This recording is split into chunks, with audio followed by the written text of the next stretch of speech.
Alors hello, j'ai perdu mes micros. Aujourd'hui vidéo très spontanée, parce qu'aujourd'hui on va parler de Nana, qui est un de mes mangas préférés. On va parler de pourquoi est-ce que Nana Ozaki est mon personnage préféré de Nana. Donc pour ceux qui n'ont jamais regardé Nana, je vais vraiment essayer de faire le moins de spoil possible. Juste vous dresser un peu le décor pour que ça vous donne éventuellement envie d'aller regarder ce manga. Donc le manga de Nana, j'ai mes petites notes dans mon carnet. Donc le manga de Nana, il parle de deux meufs, donc de deux filles qui vont avoir exactement le même prénom, donc Nana, mais qui auront des façons complètement différentes d'agir dans la vie à cause justement de leur background qui est du coup totalement différent. Et dans ce manga, un des trucs que j'aime énormément, c'est le fait que l'amour est vraiment décrit de façon exhaustive. Genre on voit plein de facettes de l'amour qui sont vécues par plein de personnages différents. Et en tant qu'amoureuse de l'amour, ça c'est vraiment quelque chose qui me parle, c'est vraiment quelque chose que j'aime énormément et ça vraiment je kiffe. Et c'est pas vraiment un shoujo, parce qu'en général quand on dit que ouais, un manga il parle d'amour et tout, les gens ils se disent ok c'est un shoujo. Mais là je vous assure que c'est pas un shoujo, dans le sens où pour moi c'est vraiment plus du slice of life. Tu vois vraiment l'évolution de tous les personnages au-delà de la problématique de l'amour. Genre ok la problématique de l'amour elle intervient, mais c'est pas que ça en fait. Tu regardes en fait des personnages se développer, grandir dans la vie, etc. Et ça c'est vraiment cool, et je trouve que les personnages ils sont tellement bien construits que vraiment si tu les prends comme des personnes humaines, tu les rends pas juste comme des personnes qui vont tomber amoureux et qui vont avoir des couples. Je sais pas si vous voyez ce que je veux dire, parce que pour moi c'est pas la même chose. Quand tu regardes un shoujo, t'as tendance à prendre du coup les personnages comme étant deux individus qui vont former un couple, et tu regardes l'évolution du couple. Tu regardes pas forcément l'évolution des personnages de façon indépendante. Donc voilà. Et j'aime beaucoup la philosophie, du coup je pense que je vais essayer un peu aussi de parler de ça et du coup en argumentant pourquoi est-ce que pour moi Nana Ozaki est mon personnage préféré. Mais ça veut pas dire que c'est à mes yeux, ça veut pas dire que c'est je sais pas comment le dire, c'est pas le personnage parfait dans Nana, mais je trouve que c'est la personne dont c'est une des personnes dont la construction est à mes yeux le plus aboutie, et dont moi en tout cas en tant que moi, j'arrive à me sentir le plus proche en fait. Pas forcément me reconnaître, mais d'une certaine façon oui quand même me reconnaître en fait dans ce qu'elle fait et dans sa façon d'agir, et ça c'est un effort de Ai que je salue. Voilà. Donc Nana en fait elle a une identité qui est construite sur l'abandon. Faut savoir que en tant que personne humaine on a tous peur de quelque chose, et il y a des points de peur qui sont communs à tous les humains. C'est-à-dire qu'a priori on a tous peur du rejet, on a tous peur de l'abandon. Sauf qu'il y a des personnes chez qui ça va se matérialiser d'une façon tellement grande en fait que finalement c'est ça qui construit leur identité et leur façon d'agir. Et vraiment Nana Ozaki du coup c'est vraiment ça qu'on voit chez elle. On voit qu'elle a une identité qui était construite sur l'abandon, parce que quand elle était petite elle était abandonnée par sa mère, et c'est un peu la blessure originelle qui va mettre en avant en fait toute sa façon d'agir dans la vie et tout. Je reprends mes petites notes comme ça je vous fais un truc bien organisé. Donc comme je vous ai dit, elle a été rejetée par sa mère dès l'enfance, et donc elle a été élevée en fait, elle a grandi dans un environnement affectif qui était très instable, et donc elle a construit une identité qui est fondée sur une sorte d'autonomie radicale. C'est-à-dire elle s'est dit j'ai été abandonnée, ça m'a fait trop mal, j'ai plus envie d'être abandonnée encore, donc je vais devenir 100% autonome. Et donc un refus de dépendance, parce que pour elle en fait elle voit le fait d'aimer une personne et comme une faiblesse, dans le sens où quand tu aimes une personne tu prends le risque de souffrir, et que si tu aimes une personne, tu prends aussi le risque d'être abandonné en fait. Parce que c'est pas parce que tu aimes une personne que la personne elle va t'aimer en retour ou qu'elle va rester avec toi genre pour toute la vie et tout. C'est pas des choses qui sont genre intrinsèquement liées. Genre c'est pas parce que tu aimes que tu vas être aimé en retour. Genre moi je peux t'aimer mais tu peux ne pas m'aimer en fait. Et c'est pas forcément ok, mais c'est des choses qui peuvent arriver. Et donc elle va du coup refuser cette possibilité en fait de l'abandon à travers une sorte de refus de dépendance. Donc en fait Nana elle va apparaître en fait dès le début du manga comme une femme fatale, très autonome, très libre en fait. Parce que finalement vu qu'elle est dans l'autonomie radicale, elle se montre constamment comme une personne libre de ses choix, libre de ce qu'elle fait, etc. alors qu'elle cache vraiment une blessure genre qui est beaucoup plus grande. Bref, grosso modo là ce que j'essaie de dire c'est juste qu'elle va juste vraiment chercher à ne plus jamais être vulnérable et vraiment toujours se comporter genre en montrant le moins de faiblesse possible, et en ayant toujours cette image de la femme forte qui est libre de ses choix, qui n'est pas dépendante de quelqu'un. Et elle va vraiment créer une tension qui est plus ou moins fondamentale, parce que elle veut aimer, elle a ce besoin d'attachement, et ça c'est normal. Genre je pense qu'en tant que personne humaine on n'est pas fait pour être seul, on est fait pour aimer et être aimé. Donc en fait en tant que personne elle veut aimer, elle a besoin d'attachement, elle a besoin d'un environnement affectif stable. Mais vu qu'elle a pas grandi dans ça et que pour elle c'est le synonyme d'une sorte de vulnérabilité, elle va refuser en fait de dépendre parce qu'elle a peur de souffrir et du coup de revivre cette blessure de l'abandon qu'elle a déjà vécue une fois. Bon, on y reviendra. Et donc en fait, comme je vous ai dit, elle s'est toujours construite comme une personne très autonome, très libre, etc. En tout cas, c'est vraiment ce qu'elle veut faire, c'est vraiment ce qu'elle veut montrer d'elle, puisque de toute façon dans la vie tu te montres comme tu as envie qu'on te voit.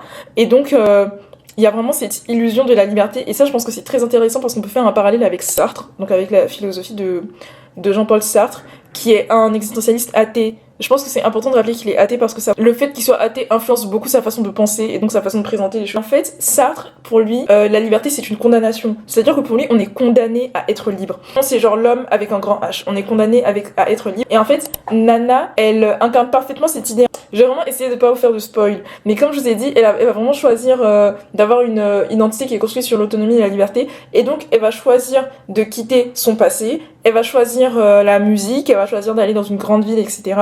Et elle va refuser toutes sortes d'attaches, donc toutes sortes de dépendances et de faiblesses à ses yeux.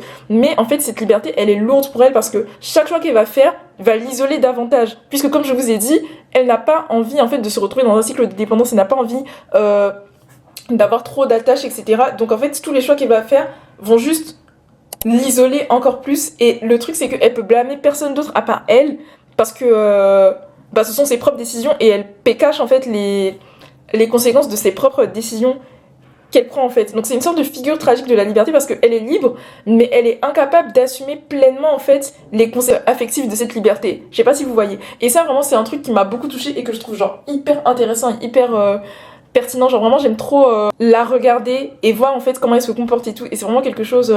En tout cas, genre, dont moi je me sens proche dans le sens où c'est pas que je suis comme Nana ou que je me reconnais trop en elle, genre alter ego et tout, mais c'est juste que vraiment quand je regarde et que j'arrive à voir ça, je me dis ok, c'est hyper intéressant parce que en plus, je vous ai dit, on peut rapprocher de Sartre et tout, mais Sartre il parle aussi de la mauvaise foi. Donc la mauvaise foi, c'est un peu genre se mentir à soi-même pour éviter d'accepter la vérité en face. Donc je veux pas accepter une vérité difficile et genre tu vas te mentir à toi-même.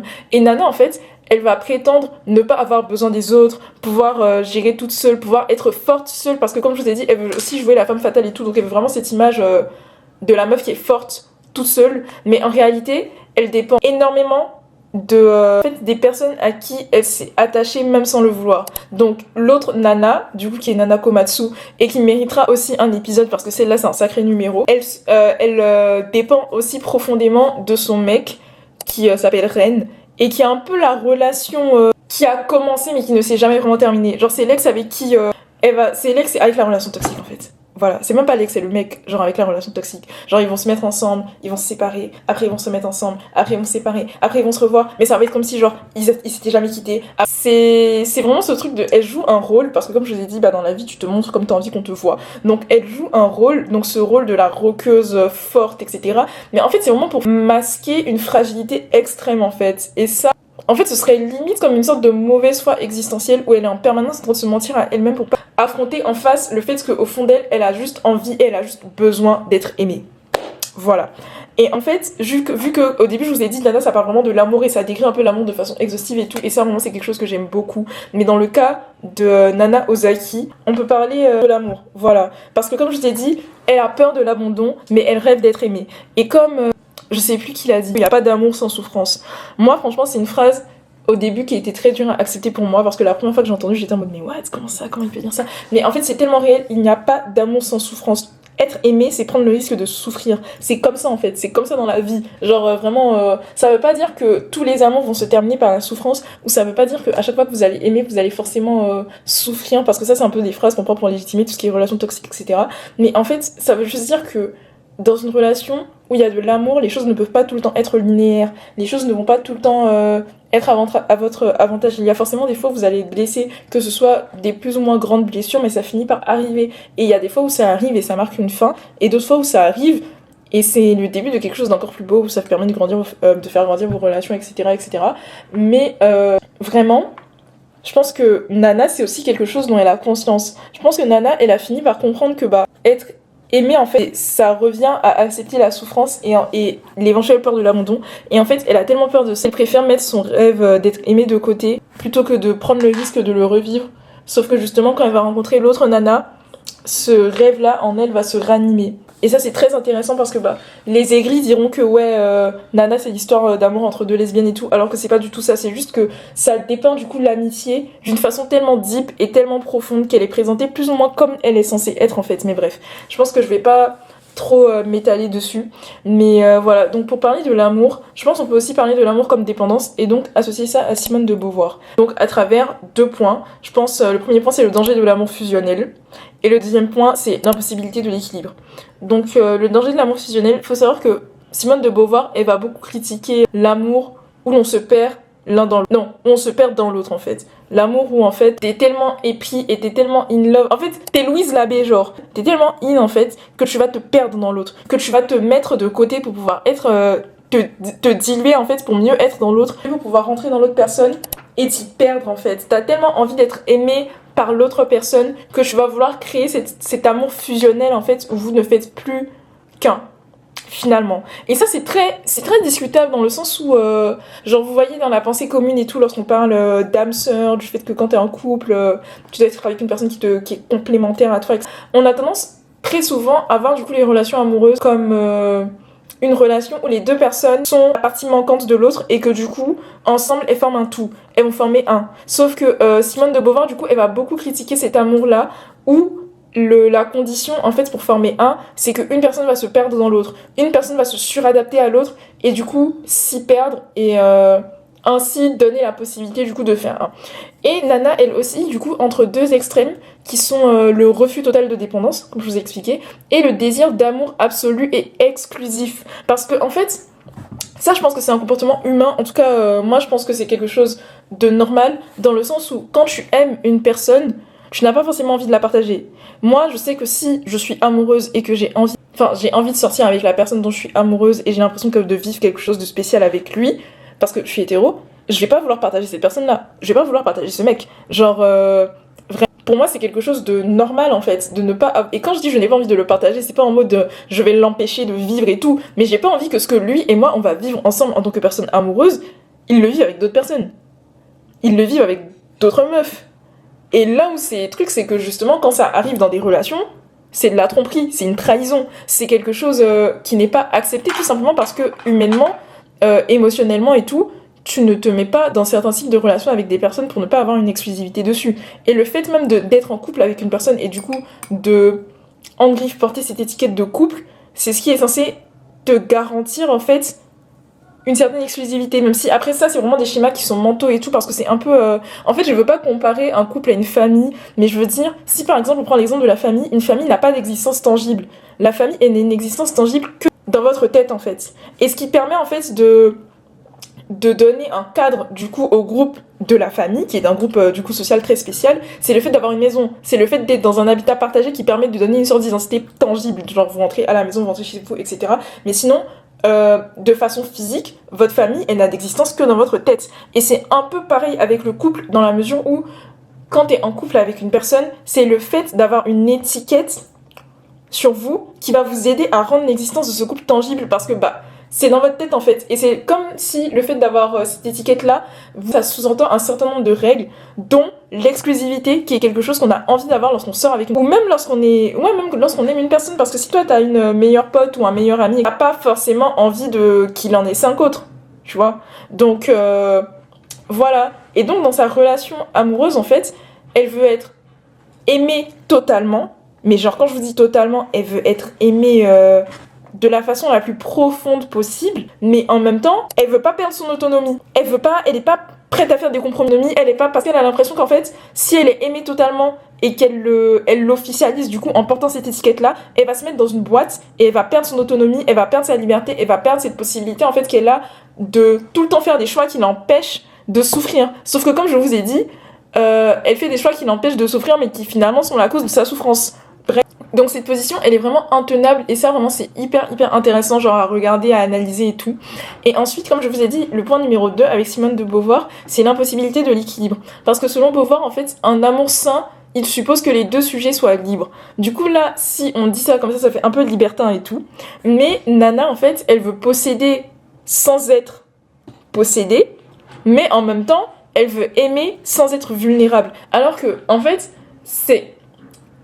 quand tu la regardes, c'est les conclusions que j'ai tirées et tout, mais en même temps, tu te dis, mais aimer une personne, c'est être vulnérable. Aimer une personne, c'est s'exposer à la vulnérabilité. Comment est-ce qu'on peut s'aimer? Comment est-ce qu'on peut établir une relation, qu'elle soit amicale ou ce que tu veux, si en fait, je ne te présente pas une part de moi à nu, si en fait, je ne me présente pas comme étant une personne vulnérable. Et en fait, il y a plein de gens qui ont ce gros problème-là avec la vulnérabilité, et dont moi, où tu te dis en fait, mais à quel point est-ce que je peux me confier à une personne? À quel point est-ce que je peux être vulnérable face à une personne en fait? Parce que finalement tu peux jamais savoir de quoi l'avenir est fait pour te dire que tu vas être entièrement transparente face aux gens. Je sais pas si vous voyez ce que je veux dire. Elle veut aimer sans être vulnérable, mais aimer sans être vulnérable, c'est vraiment quelque chose qui est impossible. Du coup, en fait, on regarde un peu cette évolution du personnage de Nana Ozaki et tout, et moi, franchement, je kiffe, j'aime trop le fait elle veut posséder sans être possédée. Elle est vraiment très... c'est une personne qui est très possessive, en fait, sur ses amitiés, qui, lorsqu'elle va avoir des amitiés, elle va vouloir les garder pour elle toute seule. Et en fait, plus le manga va avancer, plus elle va se rendre compte elle-même qu'en fait... elle peut pas continuer comme ça, en fait. Elle peut juste pas continuer comme ça. Et tout ça, ça va vraiment mener à une relation toxique où en fait on va avoir de la jalousie qui apparaît, une peur qui va dominer, l'amour qui va finalement devenir une sorte de menace en même temps qu'elle le désire vraiment au plus profond d'elle, tu vois. Maintenant, après, je pense pour terminer, parce qu'en fait on pourrait dire plein d'autres choses, mais pour terminer, peut-être je vais parler un peu de psychanalyse, je sais pas, mais je pense qu'on peut parler de Freud, même si je vous avoue que moi j'aime pas trop Freud, mais je pense que c'est dur de parler de psychanalyse sans parler de Freud. Et si on doit bien relire tout ça, comme je vous ai dit, sa peur de l'abandon à la psychanalyse de Freud. En fait, quand on est frustré, on a une sorte de mécanisme de répétition du trauma qui se met en place. Je m'explique. Freud, il va parler de compulsion de répétition. C'est-à-dire que on va rejouer inconsciemment nos blessures. Donc, Nana, elle rentre dans ce schéma-là. Pourquoi ? Parce qu'elle va reproduire l'abandon. Elle a peur de l'abandon. Donc, elle a peur d'être quittée. Et donc, elle va prendre de la distance avant que ça arrive. Sauf que du coup, en cherchant à prendre la distance avant que ça arrive et en cherchant à genre contrôler toutes ses relations, elle va saboter elle-même ses relations pour éviter d'être abandonnée à nouveau. Juste une sorte de répétition du trauma. C'est-à-dire, c'est elle qui va poser les actions pour qu'on l'abandonne, mais dans sa tête, elle s'est juste fait encore une fois abandonner. Je sais pas si vous voyez. Donc en fait, elle va juste se retrouver à répéter son trauma et donc à saboter ses relations sans même s'en rendre compte. Et franchement, bon, est-ce qu'elle s'en rend vraiment pas compte ? Je ne sais pas. Mais franchement, c'est grave intéressant. Et je pense que pour finir, je vais parler des mécanismes de défense qu'il utilise. Parce qu'il utilise plusieurs défenses psychiques et tout. Il utilise le déni. Donc en fait, je pense que sa phase de déni, c'est de minimiser ses besoins affectifs. En fait, elle sait qu'elle a besoin d'être aimée, mais elle va se dire « Non, j'ai pas tant besoin d'être aimée que ça, je suis une femme forte, je gère toute seule, j'ai ma personne, tout ça me suffit. » Donc elle est vraiment dans un déni pro-max. Et on va regarder en fait comment est-ce que petit à petit, cette position de se dire « Ouais, je suis dans le déni et tout », elle va finir par être intenable. Ensuite, on a la projection. Parce qu'elle va accuser les autres d'être faibles. Ça, c'est un des problèmes, en fait, de Nana Ozaki. Et je pense que c'est l'un des trucs qui la rend, genre, trop intéressant. C'est-à-dire, elle s'est tellement forgée cette image de femme forte qu'elle part du principe que si les autres peuvent pas faire ce qu'elle fait, c'est parce qu'ils sont faibles. Et ensuite, on a cette notion de contrôle parce que, elle veut maîtriser ses relations et tout, elle veut se dire... Bon, bref, ces mécanismes, ils vont vraiment finir par l'isoler. Et moi, vraiment, en fait, c'est pour toutes ces raisons que je trouve que Nana Ozaki est l'un des personnages les plus intéressants à regarder évoluer. Parce qu'au vu de ses traumas, en fait... c'est celle qui a... J'ai pas envie de dire que c'est celle qui a le plus de travail à faire sur sa personne, mais à mes yeux, oui, quand même. C'est très intéressant de voir comment est-ce que cette personne qui a aussi envie d'être aimée et qui a autant besoin d'être aimée a tendance à se retrouver seule, alors que c'est pas ce qu'elle veut en fait. Elle a tendance à se comporter pour se retrouver seule, parce que comme je vous ai dit, elle a tendance à saboter ses amitiés et tout. Et vraiment tout ça... En fait, parmi ce que je vous ai dit, il y a plein de trucs dans lesquels je me reconnais et tout, mais cette vidéo n'est pas pour parler de moi, elle est pour parler de Nana, en fait. Entre le début et l'avancée du manga, petit à petit, en fait, il y a son masque qui va tomber et elle va commencer à se révéler de plus en plus en tant que personne et finir par comprendre que... Enfin, elle l'a pas vraiment compris, mais elle comprend en fait que cette notion de vulnérabilité, c'est quelque chose, en tant qu'humain, auquel on ne peut pas forcément se soustraire, en fait. En tout cas, moi, personnellement, j'essaie de jamais regretter d'avoir été vulnérable, même si j'arrive plus à parler. Même si j'avoue que c'est très compliqué parce que très souvent tu parles à des gens et tu regrettes juste d'avoir ouvert ta bouche en fait. Bref.